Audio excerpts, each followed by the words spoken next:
Per configurar el quadern virtual, ja sigui el Cúbic o el Cuber, el que cal fer és anar a la web del quadern virtual,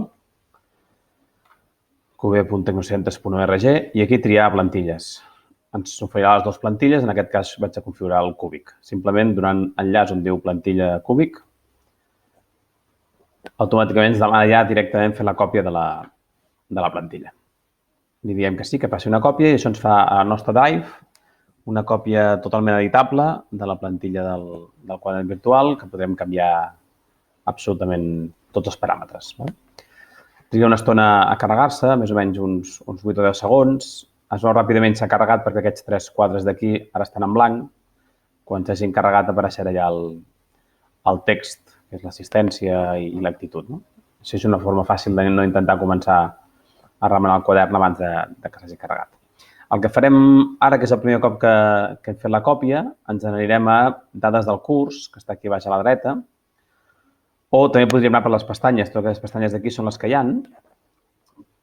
Podríem anar girant per aquí fins a arribar a l'última, però és més senzill simplement clicar aquí i seleccionar l'enllaç que se'ns obre, dades del curs. Això s'obrirà a la darrera pestanya, dades del curs, on configurem un cop el quadern. El configurarem ara i ja estarà configurat per sempre. Aquesta part de configuració no caldrà fer-la mai més. Primer ens demana el nostre nom i la matèria que estiguem donant, doncs cadascú la seva. Això es fa servir per quan s'envien coses als alumnes, s'agafa aquesta informació. Quin serà l'últim dia de curs? Si és el 19 de juny, doncs ja està. La part més complicada és aquesta d'aquí. Hem de posar aquí els dies que fem classe amb números. El dilluns és l'1, el dimarts és el 2. Per exemple, anem a suposar que anem a fer classe dilluns, dimarts, dijous i divendres. Dilluns 1, dimarts 2, dijous, que seria el 4, i divendres 5. I a sota hem d'indicar el nombre de cops que passarem llista aquell dia. Si jo faig una classe d'una hora i prou i només passo un cop, doncs, per exemple, és 1. Suposem que el dimarts faig classe de 2 hores i, a més he de passar llista a les 2 hores. Al principi de la primera i al principi de la segona. Llavors, aquí posaria un 2.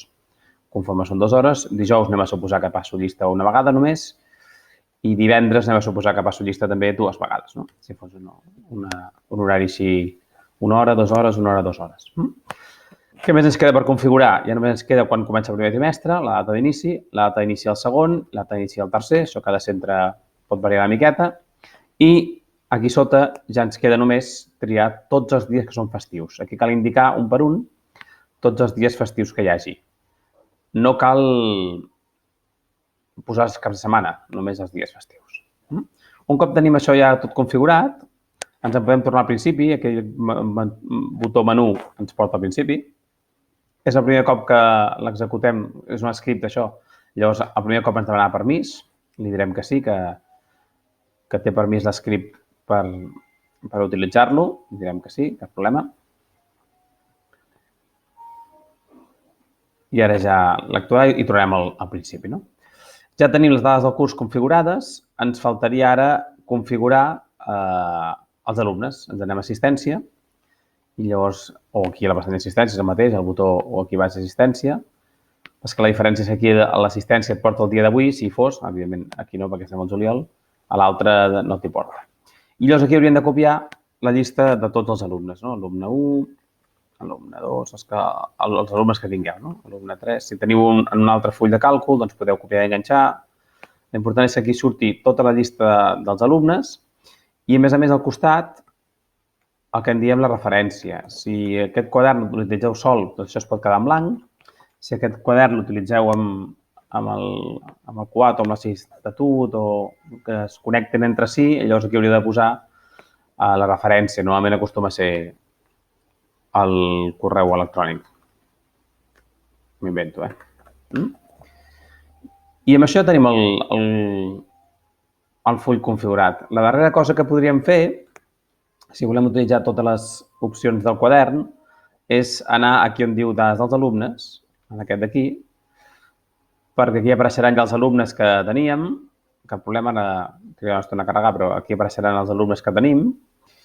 Com que la referència a l'adreça electrònica ja surt, si no, podríeu posar aquí l'adreça electrònica i si utilitzeu les opcions del quadern d'enviar a les famílies coses, aquí haureu d'indicar el correu de les famílies. Si no, evidentment, les famílies no podran rebre res.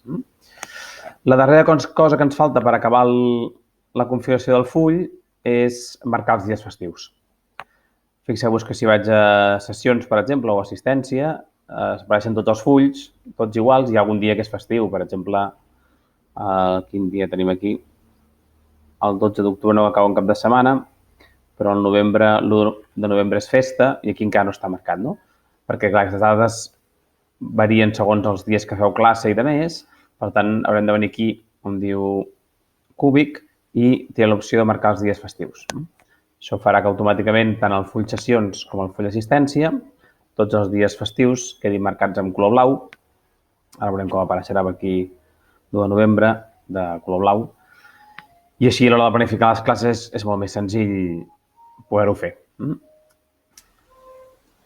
I fins aquí la configuració del full.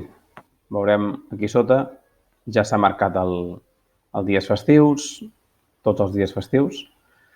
Per principi de curs no cal fer res més, fins aquí és el que s'ha de configurar.